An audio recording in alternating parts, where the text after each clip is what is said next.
We're live. Okay, welcome to your tutorial. This is week 5. It's our third week? Second week? It's our third week of country swing. So, yeah, time flies and you're having fun. We are going to finish combo number 2 real quick, and then I'm going to combine it with combo number 1. We added a couple things.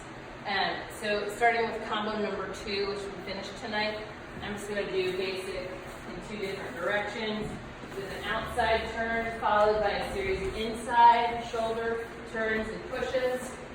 Then I'm going to wind up, do a spin, catch with my left hand, give her a triple spin, and go into a dip. Dip flick, catch her, and then let's do combo number 1, okay? So now I'm going to do combo number 1 followed by combo number 2. And this will be 2 full combos together. And I'm going to pick a side. So sometimes you can do basics to one side, and you can do basics to 2 sides. I prefer actually to do basic to one side only, so that's what I'm going to do. I'm going to step, pivot, step, pivot. I'm going to do an infinity slide, catch, an inside turn for her, start an infinity turn. You can do a self-directed, bluesy kind of hip hop. And that's me as a lead instigating that, but she can also instigate it herself. So we're here, and she's going to kind of bring the hands down, kind of instigate the move herself, and then we'll be like, oh, it's time to come out.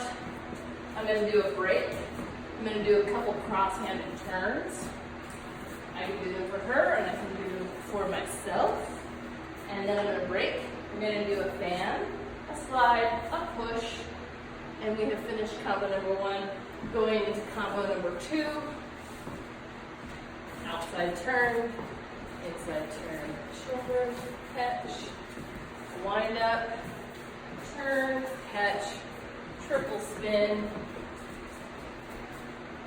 dip, flick, and you're back to square 1. So those are our 2 full combos, and next week we'll work on 2-step swing fusion.